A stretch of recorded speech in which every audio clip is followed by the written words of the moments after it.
નમસ્કાર મિત્રો તમે આપા ગીગાની જગ્યા સત્તાધારની મુલાકાત લીધી હોય તો તમને ખબર જ હશે કે સત્તાધારમાં એક વડ આવેલો છે જે ભૂતવડ તરીકે પ્રખ્યાત છે।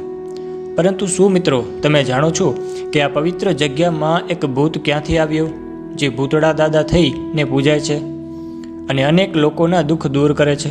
આટલું જ નહીં, જે વ્યક્તિને ભૂત વળગેલું હોય અને તે સત્તાધારમાં ભૂતવડના દર્શન કરી આવે તો તેનો ભૂત પણ ભાગી જાય છે। એવા તો અનેક પરચાઓ કર્યા છે આ ભૂતડા દાદાએ। મિત્રો આજે આ વિડીયોમાં એ જ ચમત્કારિક ભૂત વિશે વાત કરીશું કે આ ભૂત સત્તાધારમાં ક્યાંથી આવ્યો। મિત્રો વિડીયો ખૂબ જ મહત્વપૂર્ણ થવાનો છે, તેથી ધ્યાનથી આ વિડીયો અંત સુધી જરૂર જોવો।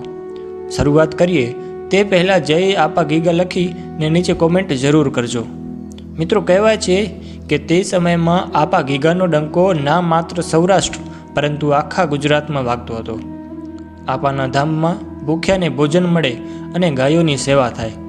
ગામો ગામથી લોકો બળદગાડા લઈને આપા ગીગાના દર્શન કરવા આવે।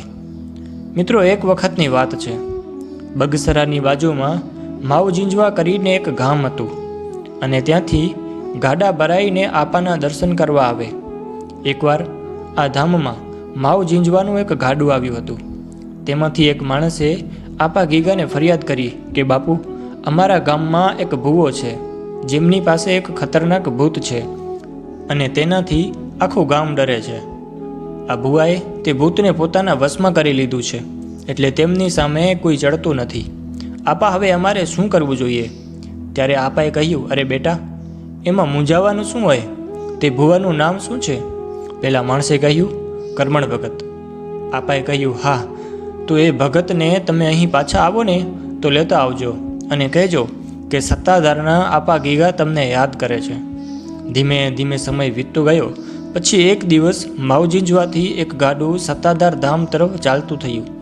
તેમાંથી પહેલા માણસે કરમણ ભગતને કહ્યું કે ભગત, તમને ગયા વખતે આપા ગીગા યાદ કરતા હતા, તમારે આવવું નથી? કરમણ ભગત કહે, ના, આવો 2-3 વખત થયું। પછી જ્યારે ચોથી વખત ગામમાંથી ગાડું સત્તાધાર ધામ તરફ ચાલતું થયું અને લોકો દ્વારા કહેવામાં આવ્યું કે ચાલને ભાઈ, તને આપા ગીગા બહુ જ યાદ કરે છે, ત્યારે કરમણ ભગતને થયું કે ચાલ થતું આવવું, મારે ભાડું ક્યાં દેવું છે। કરમણ ભગત ગાડામાં બેસી ગયા અને ધીમે ધીમે ગાડું આગળ ચાલતું થયું। થોડીવાર પછી ગાડું જ્યારે સત્તાધારના પાદરે પહોંચ્યું ત્યારે આપા ગીગાએ એક માણસને પાદરમાં મોકલ્યો। પહેલા માણસે કહ્યું કે આ માવ ઝીંઝવાનું ગાડું છે? કે હા। તો આમાં કરમણ ભૂવા છે? તો કે હા। તો કરમણ ભૂવાને કહો કે ઉતરી જાય, આપા ગીગાનો હુકમ છે।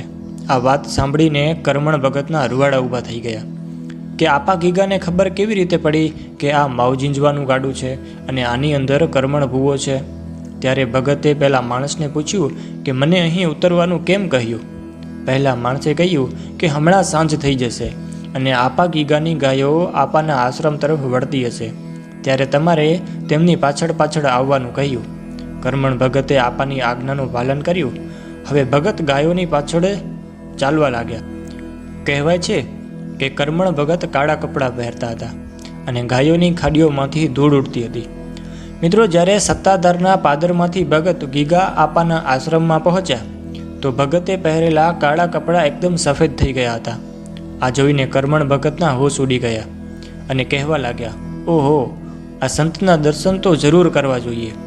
આવા મહાન સંત કોણ છે? મારા કાળા કપડાં તે સફેદ થઈ ગયા। સામે જોયું તો આપા ગીગા બેઠા હતા। તેના ચરણોમાં જઈને કરમણ ભગત રોવા લાગ્યા અને કહ્યું, આપા, મને ઉગારો, મારા કાળા કપડાં ધોળા થઈ ગયા, મારું પાપ આજે ધોવાઈ ગયું હોય એવું લાગે છે। ત્યારે આપા ગીગા એટલું કહે છે કે કરમણ ભૂવા, હવે ભૂવોપણું છોડીને ભગતપણું અપનાવો અને તમારી પાસે જે ભૂત છે તે ભૂતડાઓને સાથે ન રાખવાનું હોય।